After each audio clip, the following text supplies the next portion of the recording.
Good afternoon, everyone. My name is Patricia Callan. I'm the Director of the Small Firms Association, and I want to welcome you to our webinar this afternoon. This is our first new member, and for existing members, what we found is that a lot of people move company, companies join us, and that quite often people aren't aware of our full range of services. So in the course of the next 15-20 minutes, I'm going to talk you through all of the different types of things that we do in the SFA and seek your involvement in many of those activities. The webinar will be recorded and will be available on the SFA website. If you do have any questions, you can type them in the question sections of the control panel during the webinar, and I will answer them at the end. And I'll also give you our contact details for further individual follow-up after the webinar. So our webinar today is about getting the most out of your SFA membership, and I'm going to look at firstly small business in Ireland, who we are, who we represent. We're going to look at the small firm priorities that the SFA voice to government. Then we're going to look at the advice services that we give, outline some of our upcoming events, and finally touch on how you can market your business to the SFA community. So in terms of small firms in Ireland, there are about 240,000 businesses, of which 98% are defined as being small, and that means that they employ less than 50 people. Beneath that again, about 90% of all businesses are actually micro businesses, meaning that they employ less than 10 people. And in 21 of the 26 counties now, they account for more than 50% of total employment. In reality, it's not just about employment though. In terms of the total value of the Irish economy, small firms actually account for 1/3 of that total value. So a very significant contribution across all fields to the economy and to the government. And I think that's why it's really important that more and more politicians and ministers have realised that it's really important to create a good environment for small businesses to trade in. So the SFA is made up of member companies who are all small, so our sole criteria is that you employ less than 50 people. We have a huge mix of businesses across all sectors and all regions. Our vision is about making Ireland the most vibrant small business community in the world, and that means supporting entrepreneurship, valuing small business and rewarding risk-taking. In terms of our mission, day to day, we're about being the trusted partner of small businesses in Ireland. Many of our member companies would say that quite often as an owner-manager is quite isolated, it's lonely, you don't have a huge management team to rely on. So we're that other shoulder outside of the business to actually help you in terms of your day-to-day problems, to bounce ideas off and to represent you where you need active representation. So our mission is to deliver business-focused advice and insights to our members, to influence government policy to the benefit of small businesses, and to connect our members in a thriving community. And indeed, at very many of our events, many people say that the network is not necessarily about doing business with each other, but simply about sharing experiences, how people have handled things, and how they're viewing the overall economy. We are part of IBEC, which is the Irish Business and Employers Confederation, and there's over 50 trade associations within IBEC across all the sectors that you'll see represented on the slide here today. And what that means is that we also have huge access to the 7,500 members who are within IBEC, in addition to our own 8,500 member companies. And that means that we can link companies up with bigger businesses, we can sort problems that people may be having in their supply chains, and also it gives us a much more powerful voice with government. So in terms of our current lobbying priorities, we have a council that's made up of 13 member companies. Our current chair is Sue O'Neill. She's the managing director of a company called Shellcove. And each year the council at the start of the year will identify a number of lobbying priorities for us in terms of proactive things that we want to do. But also we are quite often in a reactive mode, so various politicians or civil servants will decide to introduce bills, new legislation throughout the year. A lot of that might be, for example, on the labour law side that you might not be expecting and certainly would be unwelcome. So it's our job to represent against things that would be negatively impacting us, but also to seek positive things to improve the business environment. So we've run for many years a huge programme of activity around improving access to and the cost of finance. We've looked at the whole area of making the tax system fairer for entrepreneurs and had a lot of success in recent budgets in terms of new measures for entrepreneurs, including eventually getting the PAY tax credit equivalent for the self-employed, which hopefully will be fully applicable in this year's budget. We also have been doing a significant amount of work on helping small companies to access public contracts and force the establishment of a working group chaired by Minister Owen Murphy to specifically look at small firms' issues to try and improve that system. We also sit in the Advisory Group in Small Business chaired by Minister Pat Breen and the Retail Consultation Forum chaired by Minister Mary Mitchell O'Connor on the whole issue of tackling things like the rising cost of doing business. We'd be opposing increases in the cost of employment. And also on the more proactive side, we're now looking to see, well, what are the other aspects of the economy, what are the other things that are happening in the economy that are impacting on our businesses, and things like investment in broadband and infrastructure and housing and education, childcare, all of those things are top of our agenda, along with our long-standing campaign around reforming the capital gains tax regime to be more attractive for entrepreneurs. These are just some of the issues that we work on, but I would certainly encourage you to get in touch if there are things that you feel that we should be prioritising. We do react to members' issues.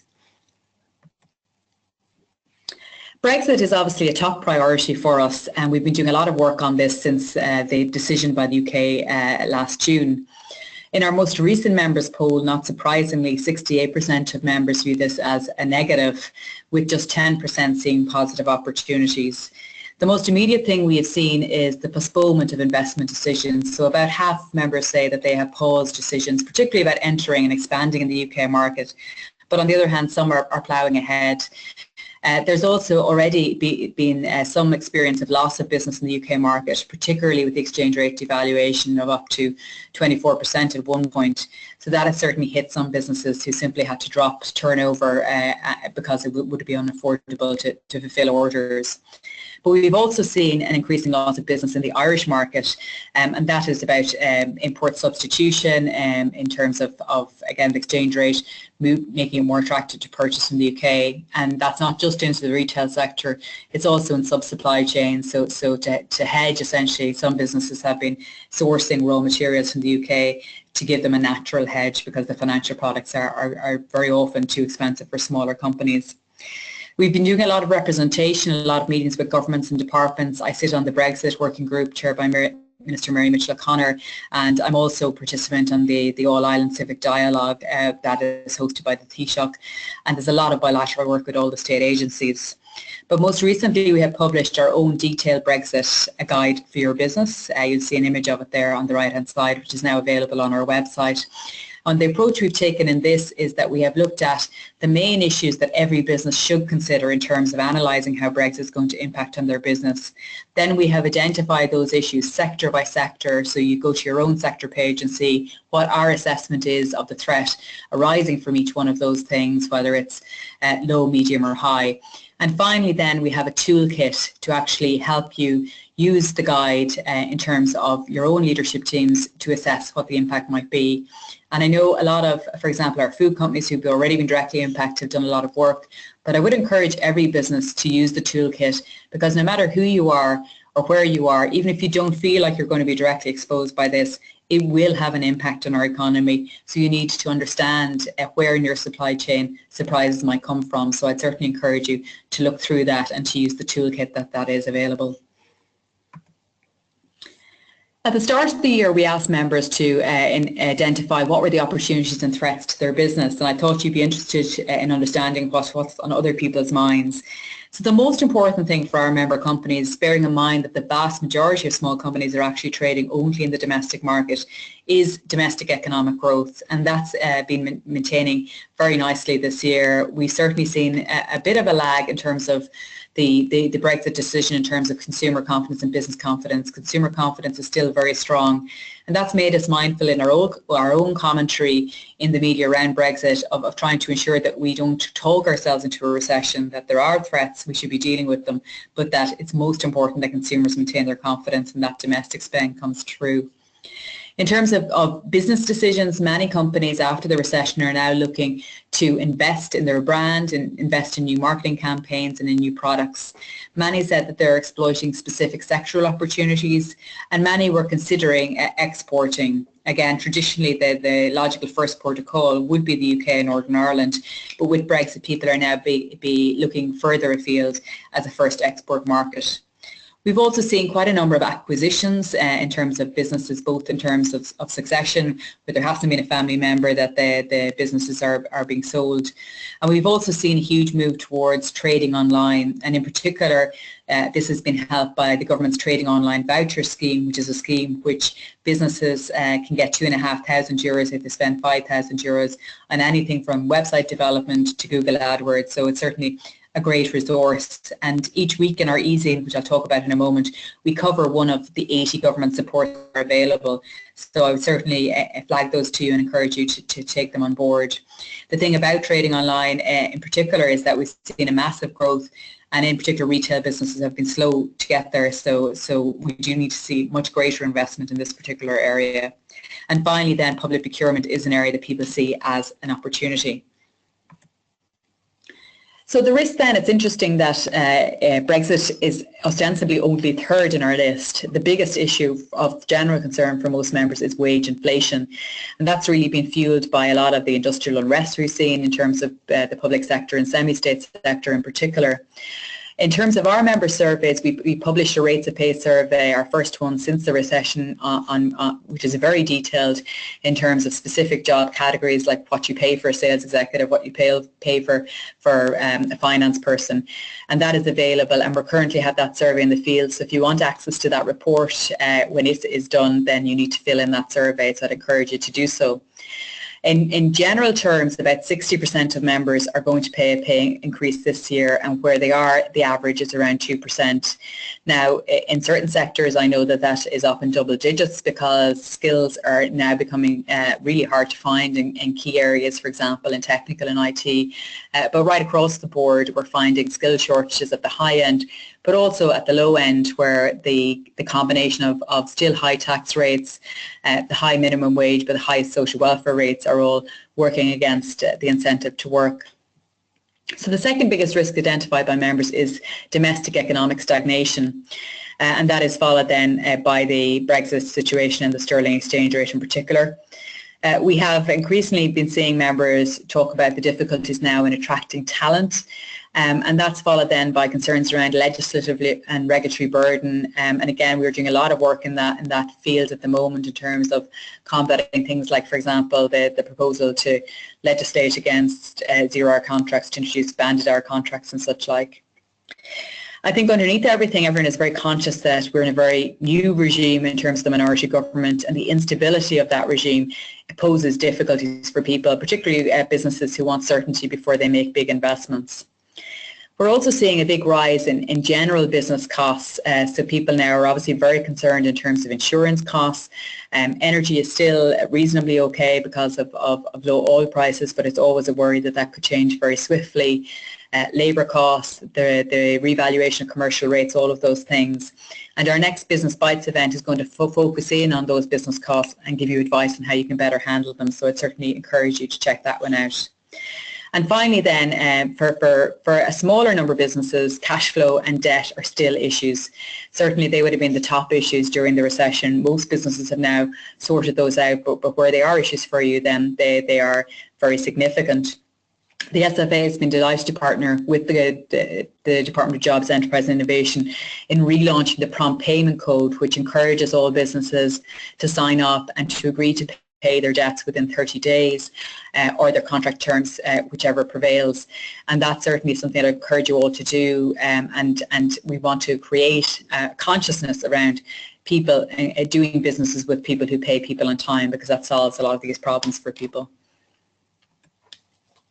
So in terms of our business support and advice services, for the vast majority of members who join us, this is the essential. This is what they really value. And that's simply being able to pick up the phone, drop us an email, tweet us in terms of practical advice around employment law, HR policies, business issues like problems with the revenue, problems with broadband, whatever it might be, and for us to sort that out. So in terms of the presentation, I'm just going to exit the presentation for a moment to show you around our website, because I think quite often it's useful to look at that. So you'll see here just where I'm flagging at the moment that we have our headers, and essentially the advice section is broken down into two main areas: HR and employment law. We now have a special section on Brexit where you'll find that publication. We also have sections on business regulation, finance, etc. HR and employment law is the most popular advice service that we do, and you will see that we have extensive guidelines that are available on all sorts of areas. One of the most popular is the whole area of contracts of employment. So if you click into any of these tabs, you'll see that firstly we have a guideline written on each area, but then we actually have sample documents. So in terms of if you want a generic contract of employment, it's a Word document, you fill in the blanks. If there's any additional clauses that you want, you can contact my colleague Kira and she'll draft them for them or review them for you. We also have updates in terms of things like the Code of Practice and Employment Status, considerations around seasonal workers, all of that you'll see there. So that is a very significant resource, and again, it's there for you to use in your own time. I'll just click on one of these randomly and show you. Hopefully it still works.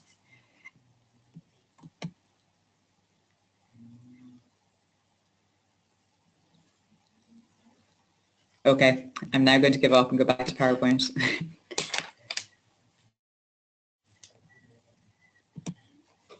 Great stuff. But you get the idea there in terms of the resources that are available. So our employment law guidelines publication has been called a Bible for small businesses. We posted a copy to all new members, all members last December, and new members will get them in their new member welcome pack. They're also all available online, and really it's summarising over 30 pieces of legislation, really simple, well, as simple as we can make it language, and referring you to the additional policies and procedures that we have. And certainly I think that is a very well used resource, and I'd encourage you all to get in contact. So in terms of keeping you informed then, on Tuesday at around 5:15 every week you get your weekly e-zine dropped into your inbox. Oh, there it is. Sorry about that.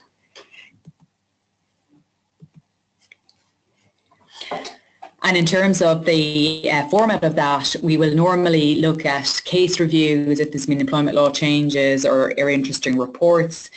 We will include a summary of what our government support each week. We look at our lobbying activity and update you and who we've been meeting and what we've been doing.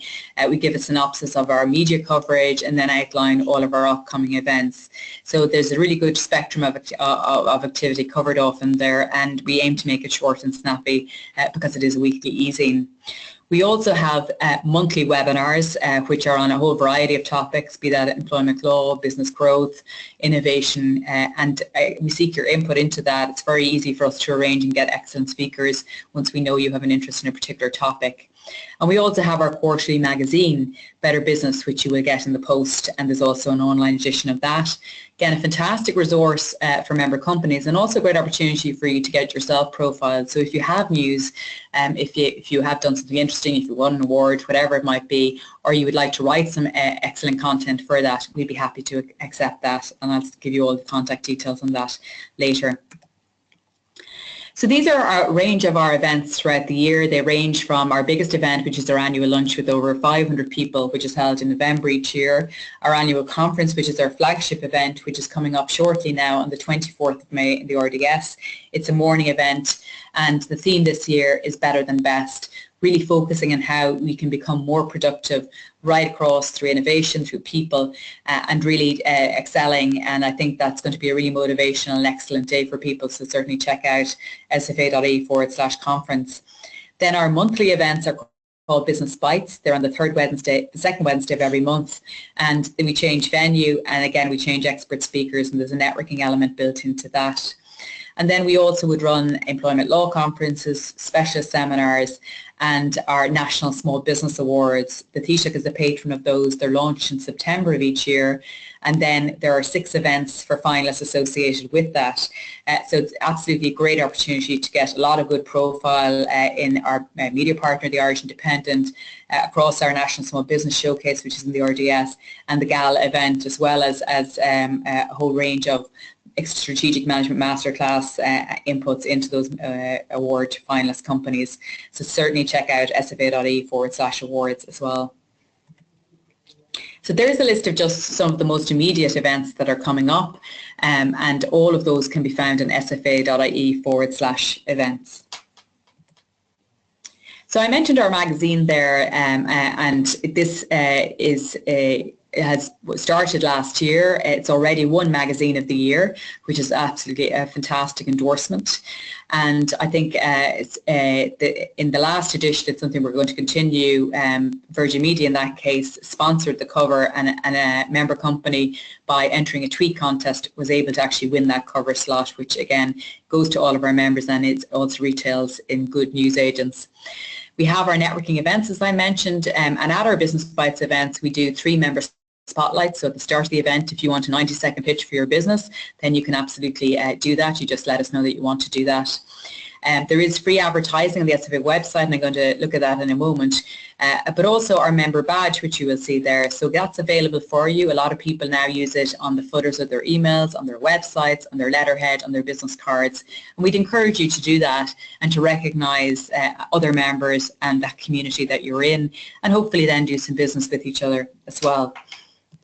So I'm just going to go back to PowerPoint, or to the website here, and show you where this area is. It's called SFA Connect, and the idea is that within this section we have a members directory which people can opt into directly, and you can search that in terms of the industry, regions, all of that, and that just has some basic information if people have agreed to actually have their items listed there. But if you'd like a more detailed spotlight, then you can fill in our sets of questions, which gives people a better flavour for your business, a summary of your business, and then a number of questions. It's more like a magazine article, and certainly would encourage you to do that.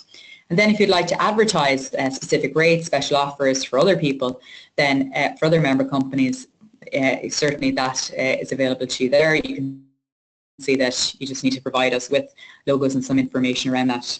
So this is the whole intention of this section is very much about connecting members, and the website gets over 3 million visits a year, so it's certainly well trafficked and a great opportunity for you there as well.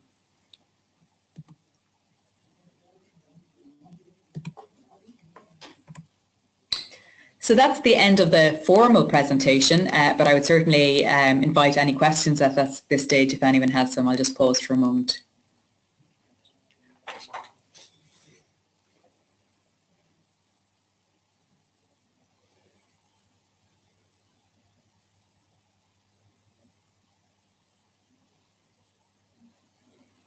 Okay, a member has just emailed in just asking whether there's a cost to advertise on the website or to get profiled in the magazine, and there isn't actually. That's all entirely part of your membership, as is the advice service, and most of our events are also free as we get them sponsored. So your one membership fee each year covers the vast majority of things that we will do.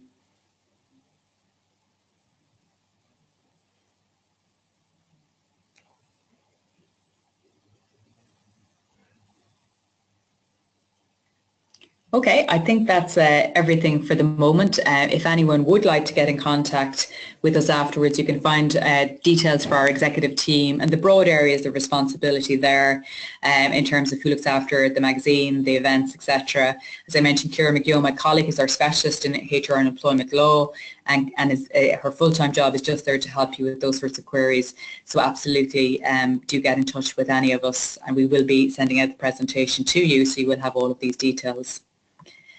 There are some useful links directly into the different parts of our website that you might find useful. And finally, just to remember that being in business for yourself doesn't mean being in business by yourself. We are here as a networking organisation, a community of members for over 40 years, and certainly we want to thank you for supporting us with your membership. We want to welcome the new members, and we do hope that you have great success in business for many years to come. Thanks for tuning in, and as I said, we will send the presentation. It will be on our website, but also we're just now sending you a short feedback survey on this webinar, and it would be great if you could give us some feedback and also any suggestions you might have for policy areas for future events, whatever it might be. Thank you very much. Bye-bye.